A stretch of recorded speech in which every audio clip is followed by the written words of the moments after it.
Rahasia kelam di balik asap soto Lamongan. Cerita ini diangkat dari kisah nyata. Nama dan beberapa detail telah diubah untuk melindungi privasi keluarga yang bersangkutan. Kabut tipis menyelimuti Jalan Mangga Besar ketika langit Jakarta mulai menelan mentari senja, menciptakan siluet bangunan-bangunan tua yang berdiri bagaikan saksi bisu perjalanan waktu. Di antara deretan ruko yang sudah mulai menurunkan rolling door mereka, sebuah warung makan sederhana justru semakin ramai dikunjungi. Soto Lamongan Pak Wahyudi, demikian papan nama lusuh yang tergantung miring di depan warung itu menyapa setiap mata yang melintas. Wahyudi Kusuma, pria berusia 45 tahun dengan tubuh yang mulai membungkuk karena terlalu lama berdiri di depan tungku, memiliki wajah yang selalu tersenyum ramah meski kerutan di dahinya menceritakan kisah perjuangan yang tidak mudah. Rambutnya yang mulai memutih di bagian pelipis memberikan kesan kebijaksanaan, namun bila diperhatikan lebih seksama, ada sesuatu yang tersembunyi di balik sorot matanya, sebuah kegelisahan yang tak pernah benar-benar pergi, seperti bayangan yang selalu mengikuti kemanapun dia melangkah. "Mas, sotonya satu lagi ya?" teriak seorang pelanggan dari sudut warung yang penuh sesak dengan kursi plastik berwarna merah pudar. Wahyudi mengangguk sambil mengaduk kuah soto dalam panci besar yang mengepulkan asap harum, aroma yang begitu khas hingga mampu menarik siapa saja yang melintas untuk singgah, sebuah daya tarik yang tidak wajar, seperti ada magnet tak kasat mata yang menarik setiap jiwa yang haus dan lapar. Tangannya yang kasar dan penuh dengan bekas luka bakar bergerak cekatan menuangkan kuah ke dalam mangkuk, menambahkan tauge, seledri, dan bawang goreng dengan takaran yang pas, sebuah keahlian yang diasah selama bertahun-tahun, atau mungkin sebuah kemampuan yang datang dari sumber lain yang tidak ingin dia akui. Di sudut dapur yang remang-remang, diterangi hanya oleh cahaya tungku yang menyala-nyala seperti mata iblis yang tidak pernah tidur, Endah Sulistyowati, istri Wahyudi yang berusia 42 tahun, sibuk memotong-motong daging dengan pisau yang sudah tumpul namun tetap digunakan karena katanya membawa keberuntungan, atau lebih tepatnya, karena pisau itu adalah bagian dari perjanjian yang tidak bisa mereka langgar. Wajahnya yang dulu cantik berseri kini tampak lelah dan pucat, dengan kantung mata yang semakin jelas seperti lukisan kelam di wajah yang dulu ceria, dan garis-garis senyum yang sudah lama tidak muncul dengan tulus, tergantikan oleh kerutan kekhawatiran yang semakin dalam setiap harinya. "Yah, pelanggan hari ini ramai sekali," bisik Endah sambil mendekati suaminya, suaranya hampir tenggelam dalam hiruk-pikuk warung yang seperti tidak pernah berhenti. "Alhamdulillah, rezeki kita lancar terus sejak itu." Wahyudi terdiam sejenak. Tangannya yang sedang menuangkan kuah terhenti di udara seperti patung yang tiba-tiba membeku, butiran keringat dingin muncul di pelipisnya meski panas tungku menyengat wajahnya. "Jangan bicarakan itu di sini, Endah. Nanti ada yang dengar. Atau mereka yang dengar."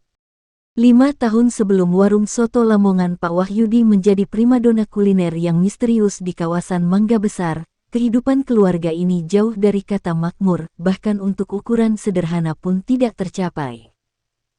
Wahyudi yang dulunya bekerja sebagai tukang parkir di sebuah mal besar dengan gaji yang pas-pasan, harus kehilangan pekerjaannya karena mal tersebut bangkrut ditelan kemajuan zaman yang memilih belanja online. Endah yang mencoba berjualan gorengan keliling dari gang ke gang dengan gerobak tua warisan mertuanya, juga tidak mendapat hasil yang cukup untuk menghidupi keluarga mereka, termasuk Melati, putri semata wayang mereka yang saat itu berusia 15 tahun, usia di mana seorang gadis seharusnya memikirkan cita-cita, bukan memikirkan bagaimana caranya makan esok hari. Melati Kusuma adalah gadis cantik dengan mata yang berbinar cerah seperti bintang di langit malam yang cerah, selalu mendapat ranking 3 besar di sekolahnya meski harus belajar dengan penerangan seadanya, kadang lilin, kadang lampu emergensi yang sudah sekarat karena listrik di rumah kontrakan mereka yang pengap dan lembab sering diputus akibat tunggakan yang menumpuk bagai gunung yang tak terdaki. Rambutnya yang panjang dan lurus seperti air terjun di malam bulan purnama selalu diikat rapi dengan karet gelang bekas. Seragam sekolahnya yang sudah kusam dan berbagai tambalan selalu dicuci bersih setiap malam dengan tangan yang mulai kasar, digosok hingga tangannya merah agar terlihat layak keesokan harinya, sebuah perjuangan kecil yang tidak pernah dia keluhkan. "Ayah, Ibu, tidak apa-apa," kata Melati suatu malam ketika mereka hanya makan nasi dengan garam dan kecap, duduk di atas tikar anyaman yang sudah bolong di beberapa tempat. "Melati yakin suatu hari nanti keadaan kita akan membaik. Melati akan belajar yang rajin, dapat beasiswa, lalu kerja yang bagus untuk membantu ayah dan ibu. Melati janji." Air mata Endah jatuh bagai mutiara yang pecah mendengar kata-kata putrinya yang begitu tulus namun menyayat hati, sementara Wahyudi hanya bisa menunduk dalam dengan tangan terkepal erat, merasa gagal sebagai kepala keluarga yang tidak bisa memberikan kehidupan layak untuk istri dan anaknya, sebuah kegagalan yang menggerogoti jiwanya seperti rayap menggerogoti kayu lapuk. Suatu malam yang gelap tanpa bulan, ketika langit Jakarta tertutup awan tebal seperti selimut hitam yang mencekik, dan hujan deras mengguyur kota membuat jalanan seperti sungai kecil yang mengalir dengan deras membawa sampah dan harapan yang hanyut, seseorang mengetuk pintu rumah kontrakan mereka dengan ketukan yang berirama aneh, 3 ketukan panjang, 2 pendek, lalu 1 ketukan yang sangat keras hingga membuat figura foto keluarga mereka yang retak bergetar. Wahyudi yang sedang memperbaiki sepatu boot yang sudah robek di beberapa bagian dengan lem Alteco yang hampir habis, terkejut mendengar ketukan di tengah malam yang sudah larut pukul 2.30 dini hari, waktu di mana kata orang tua, makhluk halus sedang berkeliaran. Di depan pintu berdiri seorang pria tua dengan pakaian serba hitam yang basah kuyup namun anehnya tidak ada setetes air pun yang jatuh dari tubuhnya ke lantai. Wajahnya tersembunyi di balik topi lebar yang menutupi hingga sebatas hidungnya, hanya menyisakan mulut yang tersenyum dengan cara yang membuat perut mual. Namanya Kakek Martoyo, begitu dia memperkenalkan diri dengan suara serak yang membuat bulu kuduk berdiri seperti tentara yang siap berperang, suara yang terdengar seperti berasal dari dasar sumur tua yang sudah lama ditinggalkan. "Saya tahu kesulitan yang sampeyan hadapi," kata Kakek Martoyo tanpa basa-basi, matanya yang tersembunyi entah bagaimana tetap terasa menusuk jiwa. "Saya bisa membantu, membuat warung makan sampeyan ramai pengunjung seperti semut menemukan madu, uang tidak akan pernah habis seperti sumur yang tidak pernah kering, hidup berkecukupan sampai 7 turunan yang bahkan belum sampeyan impikan. Bagaimana kakek tahu kami mau buka warung?" tanya Wahyudi dengan heran sekaligus ketakutan yang mulai merayapi dadanya, karena memang dia dan Endah baru saja merencanakan untuk membuka warung soto dengan modal seadanya, percakapan yang mereka lakukan berbisik di kamar dengan pintu tertutup rapat. Kakek Martoyo tersenyum lebih lebar, sebuah senyuman yang membuat udara di sekitar terasa lebih dingin meski di luar hujan deras yang seharusnya membuat udara lembab dan hangat. Giginya yang terlihat terlalu putih dan terlalu tajam untuk ukuran orang tua berkilau dalam kegelapan. "Saya tahu banyak hal, Pak Wahyudi Kusuma, anak dari Sutrisno dan Aminah, lahir tanggal 15 April tahun yang tidak perlu saya sebut," katanya dengan nada yang membuat Wahyudi semakin merinding. "Saya juga tahu sampeyan orang baik, pekerja keras yang tidak pernah mencuri meski lapar, tapi nasib belum berpihak karena sampeyan belum menemukan kunci untuk membuka pintu rezeki. Saya bisa memberikan kunci itu."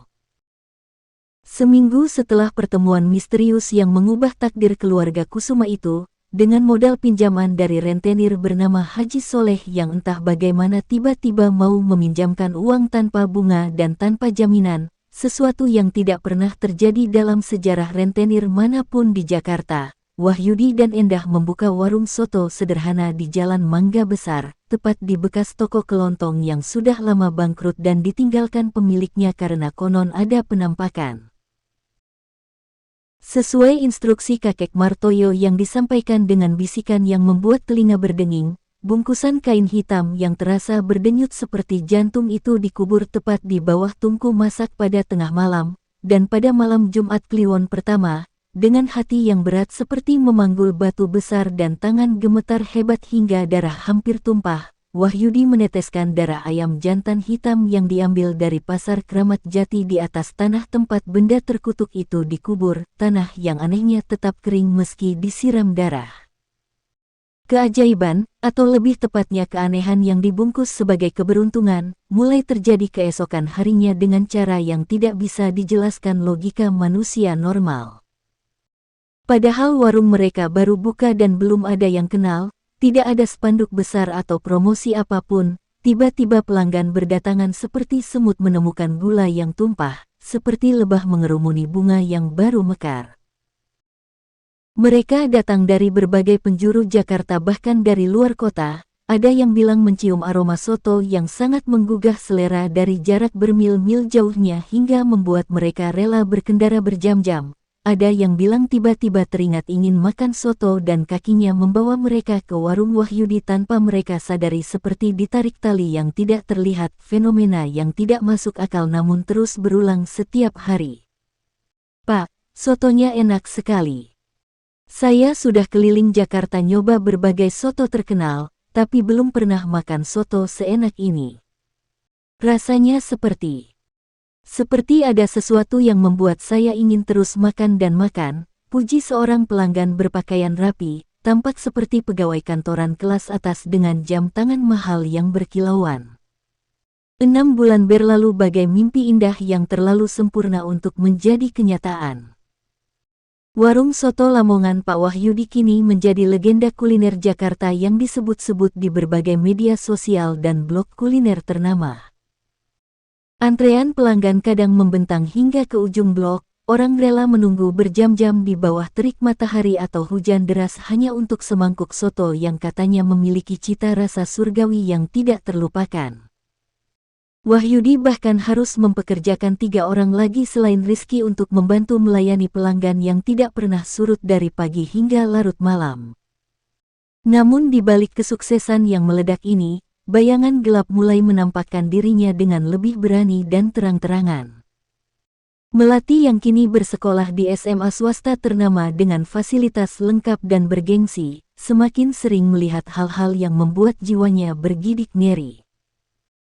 Sosok-sosok hitam yang melayang di sudut rumah pada tengah malam, bisikan-bisikan dalam bahasa yang tidak dia mengerti namun membuat dadanya sesak, dan yang paling mengerikan adalah ketika dia melihat bayangan seseorang, atau sesuatu, berdiri di samping tempat tidurnya pada dini hari, menatapnya dengan mata merah menyala seperti bara api yang tidak pernah padam. "Ibu, Melati takut," kata Melati suatu pagi dengan wajah pucat pasi dan kantung mata yang semakin jelas. Semalam Melati lihat lagi sosok itu. Dia bilang waktunya hampir tiba. "Apa maksudnya, Bu?" Endah memeluk putrinya erat-erat, namun tangannya gemetar hebat.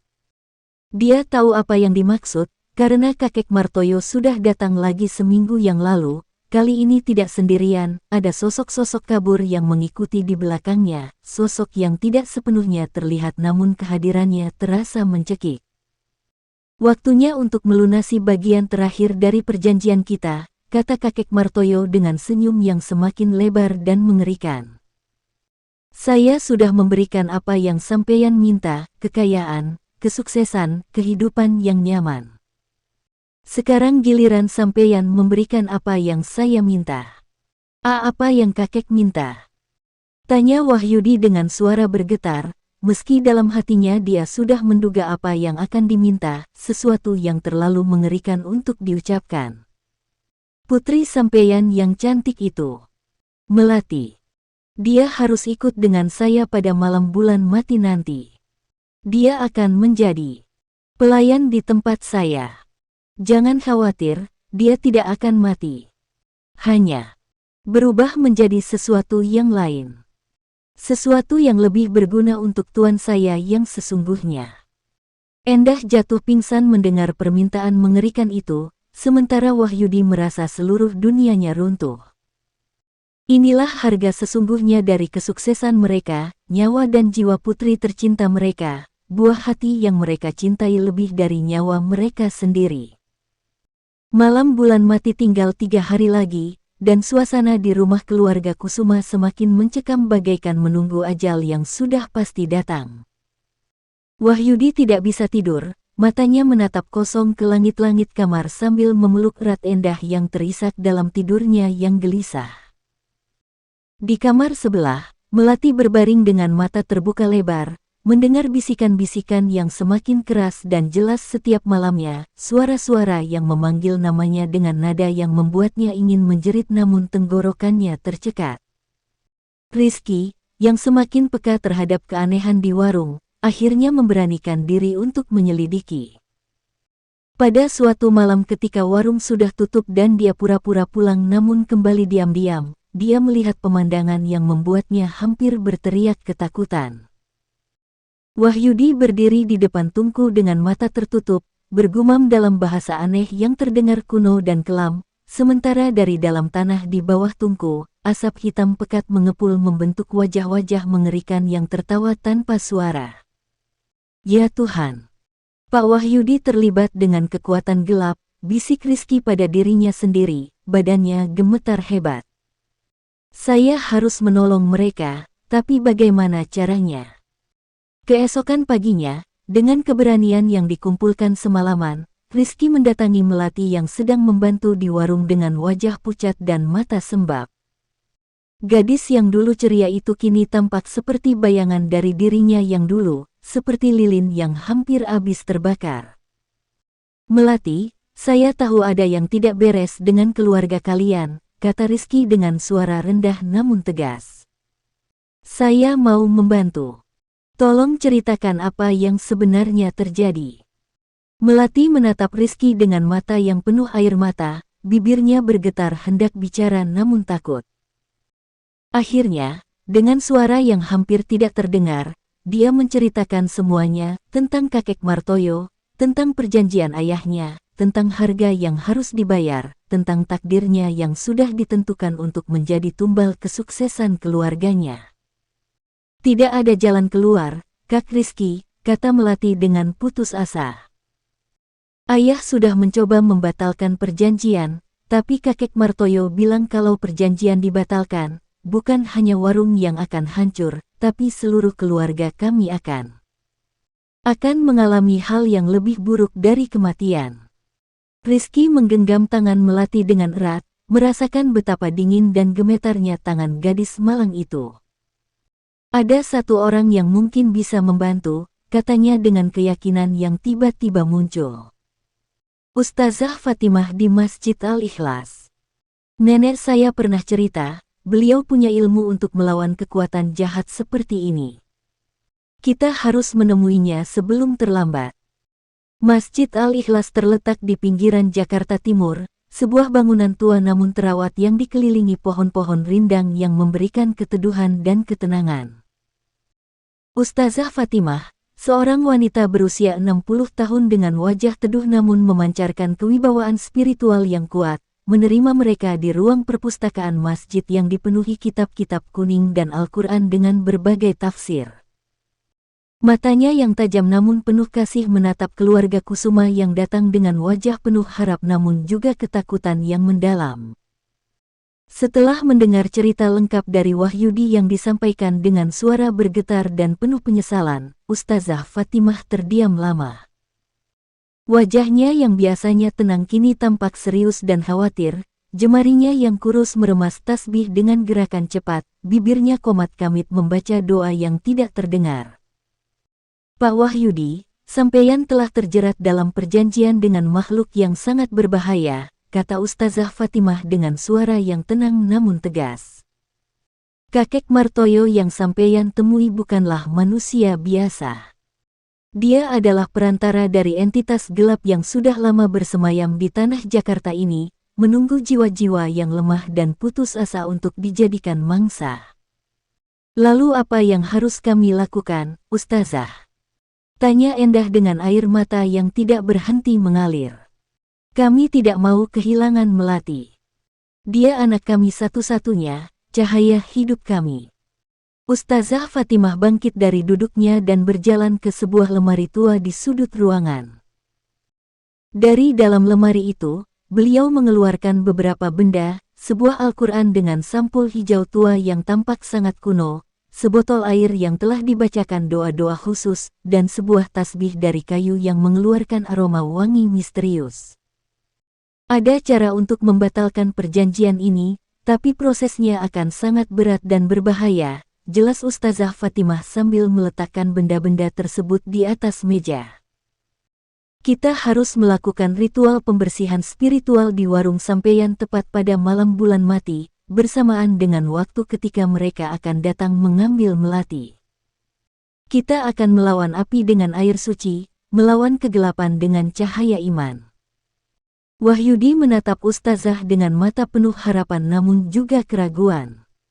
Tapi Ustazah, Kakek Martoyo bilang kalau kami melanggar perjanjian, hal yang lebih buruk dari kematian akan menimpa kami. Memang benar, Pak Wahyudi. Makhluk-makhluk itu tidak akan menyerah begitu saja. Mereka akan melawan dengan segala kekuatan yang mereka miliki. Tapi ingat, kekuatan Sang Pencipta jauh lebih besar dari kekuatan makhluk ciptaannya, tidak peduli segelap apapun makhluk itu. Yang dibutuhkan adalah keyakinan yang teguh dan kesungguhan dalam bertaubat. Melati yang sedari tadi diam mendengarkan, tiba-tiba bersuara dengan tekad yang mengejutkan semua orang. Ustazah, saya siap. Saya lebih baik mati melawan daripada menyerah pada kegelapan.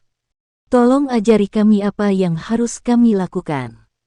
Malam bulan mati akhirnya tiba dengan suasana yang lebih kelam dari biasanya. Langit Jakarta yang biasanya terang oleh lampu kota kini tertutup awan tebal yang bergerak-gerak aneh, seperti ada sesuatu yang mengaduk-aduk di atasnya. Angin bertiup kencang namun tidak konsisten, kadang dari utara, kadang dari selatan, membawa aroma busuk yang membuat perut mual. Di warung soto Lamongan Pak Wahyudi, suasana semakin mencekam, lampu berkedip-kedip tanpa sebab, suara-suara aneh terdengar dari berbagai sudut, dan yang paling mengerikan, bayangan-bayangan hitam mulai berkumpul di sekitar warung seperti tentara yang bersiap menyerang. Ustazah Fatimah tiba bersama 3 orang santri seniornya, Ahmad, Hasan, dan Umar, ketiganya pemuda-pemuda yang sudah berpengalaman membantu Ustazah dalam menghadapi kasus-kasus spiritual yang berat. Mereka membawa perlengkapan yang sudah disiapkan, Al-Quran, air yang telah dibacakan ayat-ayat suci, garam yang telah diberkahi, dan kemenyan Arab yang harum namun mampu mengusir energi negatif. Kita mulai dengan membuat lingkaran perlindungan, instruksi Ustazah Fatimah dengan suara yang tenang namun penuh wibawa. Ahmad, taburkan garam mengelilingi warung. Hasan, bacakan ayat kursi tanpa henti. Umar, nyalakan kemenyan di keempat sudut ruangan. Tepat pukul 0, ketika malam mencapai titik tergelapnya, suasana berubah drastis. Suhu ruangan tiba-tiba turun hingga napas mereka mengepul, padahal ini adalah malam yang seharusnya hangat di Jakarta. Dari dalam tanah tempat bungkusan kain hitam dikubur, terdengar suara gemuruh rendah yang membuat lantai bergetar. Kemudian, sosok kakek Martoyo muncul dari bayang-bayang, namun kali ini wujudnya berbeda, lebih tinggi, lebih gelap, dengan mata merah menyala dan di belakangnya puluhan sosok kabur yang melayang-layang seperti asap hitam pekat.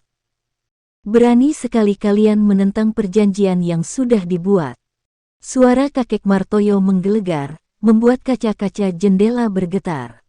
Wahyudi, kau sudah menerima berkahku, kau sudah menikmati kekayaan yang kuberikan. Sekarang bayar hutangmu. Wahyudi yang berdiri di belakang Ustazah Fatimah gemetar hebat, namun dia memberanikan diri menjawab dengan suara yang berusaha dia kuatkan. Saya menyesal telah membuat perjanjian dengan kegelapan. Saya bertaubat dan meminta perlindungan kepada Yang Maha Kuasa. Kakek Martoyo tertawa, sebuah tawa yang membuat udara semakin dingin dan lampu-lampu mulai padam satu persatu. Terlambat. Perjanjian sudah ditandatangani dengan darah. Melati harus ikut denganku sekarang. Sosok-sosok hitam mulai bergerak mendekati melati yang berdiri gemetar di tengah lingkaran perlindungan, namun Ustazah Fatimah mengangkat tangannya dan mulai melantunkan ayat-ayat suci dengan suara yang lantang dan penuh keyakinan. Cahaya putih keemasan mulai terpancar dari tubuhnya, membuat sosok-sosok hitam itu mundur sambil mendesis kesakitan. Dengan nama Allah yang Maha Pengasih lagi Maha Penyayang, aku perintahkan kalian untuk pergi. Tidak ada kekuatan selain kekuatan Allah. Perjanjian yang dibuat dengan tipu daya dan dalam keadaan terdesak adalah batal di hadapan keadilan ilahi. Pertarungan spiritual itu berlangsung selama berjam-jam yang terasa seperti berabad-abad. Sosok-sosok gelap terus menyerang dengan berbagai cara, menciptakan ilusi mengerikan, mengeluarkan suara-suara yang memekakkan telinga, bahkan mencoba merasuki tubuh mereka yang ada di dalam lingkaran perlindungan. Namun Ustazah Fatimah dan ketiga santrinya tidak goyah, terus melantunkan ayat-ayat suci dan memperkuat perlindungan spiritual mereka. Pada saat fajar mulai menyingsing, ketika azan subuh berkumandang dari masjid-masjid di sekitar, terjadi perubahan dramatis. Kakek Martoyo yang tadinya tampak sangat kuat dan mengerikan, mulai melemah. Sosoknya yang gelap mulai bergetar dan memudar, sementara sosok-sosok hitam di belakangnya mulai menghilang satu persatu seperti asap yang tertiup angin. Ini belum berakhir, teriak kakek Martoyo dengan suara yang semakin melemah. Kalian akan menyesal. Kegelapan akan selalu mencari jalan untuk kembali. Dengan teriakan terakhir yang memilukan, sosok kakek Martoyo lenyap dalam kobaran api hitam yang tidak membakar apapun kecuali dirinya sendiri. Yang tersisa hanyalah bau belerang yang menyengat dan bekas hangus di lantai tempat dia berdiri. Ustazah Fatimah segera menginstruksikan untuk menggali tanah di bawah tungku. Di sana, mereka menemukan bungkusan kain hitam yang sudah lapuk dan di dalamnya terdapat benda-benda aneh, tulang-tulang kecil yang tidak diketahui asalnya, jimat-jimat dengan tulisan kuno, dan sebuah cermin kecil yang retak dengan noda merah yang tampak seperti darah kering. Semua benda itu segera dibakar dengan api yang telah dibacakan doa-doa penyucian, menghasilkan asap hitam pekat yang naik tinggi ke langit sebelum akhirnya menghilang. Sekarang kita harus membersihkan seluruh tempat ini dari sisa-sisa energi negatif, kata Ustazah Fatimah sambil menyiramkan air suci ke seluruh sudut warung. Pak Wahyudi, mulai hari ini, warung ini harus dijalankan dengan cara yang halal dan berkah. Tidak ada lagi jalan pintas, tidak ada lagi perjanjian dengan kegelapan. Wahyudi mengangguk dengan air mata yang mengalir deras, memeluk Endah dan Melati dengan erat. Saya berjanji, Ustazah. Saya sudah belajar dari kesalahan saya. Lebih baik hidup sederhana dengan hati tenang daripada kaya dengan jiwa yang tergadai. Proses pembersihan spiritual berlanjut selama 7 hari 7 malam. Setiap hari, Ustazah Fatimah dan para santrinya datang untuk membacakan ayat-ayat suci, membersihkan energi negatif yang masih tersisa, dan mengajarkan keluarga Kusuma tentang pentingnya menjaga keimanan dan tidak tergiur dengan jalan pintas yang menjanjikan kesuksesan instan. 5 tahun telah berlalu sejak malam mengerikan yang hampir merenggut jiwa dan masa depan Melati. Warung soto Lamongan Pak Wahyudi masih berdiri di tempat yang sama di Jalan Mangga Besar, namun dengan suasana yang sangat berbeda. Tidak ada lagi antrean panjang yang tidak masuk akal, tidak ada lagi pelanggan yang datang seperti terhipnotis. Yang ada hanyalah warung sederhana dengan pelanggan setia yang datang karena memang menikmati rasa soto buatan Endah yang dimasak dengan sepenuh hati dan bahan-bahan yang halal dan berkualitas. Wahyudi kini bekerja dengan tenang, tidak lagi terburu-buru mengejar kekayaan. Wajahnya yang dulu selalu gelisah kini tampak damai, kerutan di dahinya masih ada namun bukan lagi kerutan kekhawatiran melainkan kerutan dari senyuman yang tulus. Setiap pagi sebelum membuka warung, dia selalu menyempatkan diri untuk sholat duha dan berdoa agar rezekinya diberkahi, tidak perlu banyak asalkan halal dan membawa ketenangan. Endah juga tampak lebih bahagia meski harus bekerja lebih keras karena pelanggan tidak sebanyak dulu.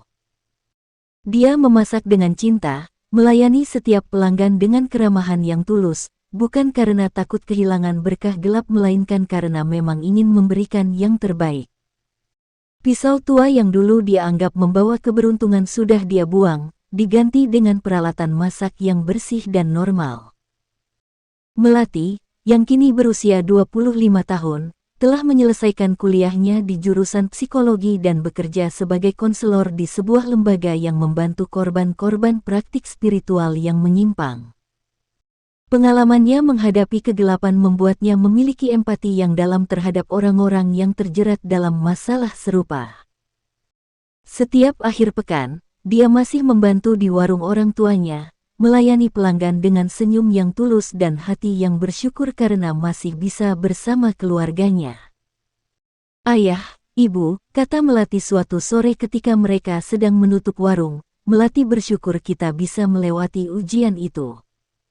Sekarang Melati mengerti, tidak ada kesuksesan yang benar-benar gratis. Semuanya ada harganya, dan harga termahal adalah ketika kita harus menggadaikan jiwa dan keimanan kita."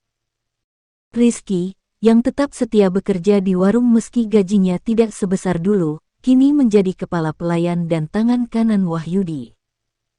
Kesetiaannya selama masa-masa sulit membuat Wahyudi menganggapnya seperti anak sendiri. Neneknya yang sudah tua selalu bersyukur cucunya bekerja di tempat yang halal dan berkah.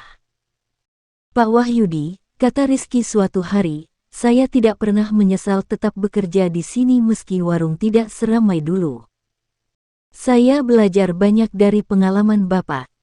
Bahwa kejujuran dan kerja keras mungkin tidak membuat kita kaya raya, tapi membuat kita bisa tidur nyenyak tanpa diganggu mimpi buruk." Ustazah Fatimah sesekali masih mengunjungi warung, bukan untuk melakukan pembersihan spiritual lagi melainkan sebagai pelanggan biasa yang menikmati semangkuk soto hangat. Beliau selalu mengingatkan keluarga Kusuma untuk tetap waspada dan menjaga keimanan mereka. "Ingat, Pak Wahyudi," pesan Ustazah Fatimah, "godaan akan selalu datang dalam berbagai bentuk. Kadang dalam wujud kesempatan yang tampak menjanjikan, kadang dalam bentuk orang yang menawarkan bantuan dengan syarat yang tidak jelas. Selalu gunakan hati nurani dan ajaran agama sebagai pedoman." Warung soto Lamongan Pak Wahyudi mungkin tidak lagi menjadi legenda kuliner yang fenomenal, tapi kini menjadi simbol kemenangan iman atas kegelapan. Setiap mangkuk soto yang disajikan bukan lagi mengandung pesona gelap yang memikat, melainkan kehangatan dan cinta dari sebuah keluarga yang telah belajar dari kesalahan mereka. Aroma yang mengepul dari tungku bukan lagi aroma yang misterius dan mencurigakan, melainkan aroma rempah-rempah asli yang diracik dengan keahlian dan kesabaran. Di dinding warung, kini terpasang kaligrafi indah bertuliskan, "Inaloha ma'asobirin," sesungguhnya Allah bersama orang-orang yang sabar. Sebuah pengingat konstan bagi keluarga Kusuma dan siapapun yang melihatnya, bahwa kesabaran dan keimanan akan selalu menang melawan jalan pintas yang menjanjikan kesuksesan instan dengan mengorbankan nilai-nilai spiritual. Malam-malam Jumat Kliwon yang dulu menjadi malam paling menakutkan bagi keluarga ini, kini diisi dengan pengajian keluarga. Mereka membaca Al-Quran bersama, membahas maknanya, dan bersyukur atas nikmat yang telah diberikan. Tidak ada lagi ritual gelap, tidak ada lagi darah yang diteteskan, yang ada hanyalah doa-doa yang dipanjatkan dengan khusyuk dan hati yang bersih. Suatu malam, ketika Wahyudi sedang membereskan warung sendirian, dia merenungkan perjalanan hidupnya. Dari seorang tukang parkir yang putus asa, terjerat perjanjian gelap demi kesuksesan, hampir kehilangan putri tercinta, hingga akhirnya menemukan kedamaian dalam kesederhanaan. Dia tersenyum kecil sambil mengunci pintu warung, mensyukuri bahwa meski warungnya sederhana dan penghasilannya pas-pasan, dia memiliki sesuatu yang jauh lebih berharga, ketenangan jiwa dan keluarga yang utuh. "Ya Allah," bisiknya dalam doa malam, "terima kasih telah menunjukkan kami jalan yang benar. Kami hampir tersesat dalam kegelapan, tapi Engkau kirimkan cahaya melalui Ustazah Fatimah dan orang-orang baik di sekitar kami. Lindungi kami dari godaan untuk kembali ke jalan yang salah, dan berkahilah rezeki kami yang halal ini meski tidak berlimpah.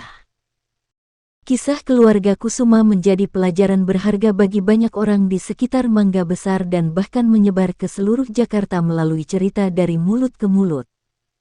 Banyak yang datang ke warung bukan hanya untuk menikmati soto, tapi juga untuk mendengar langsung dari Wahyudi tentang pengalamannya.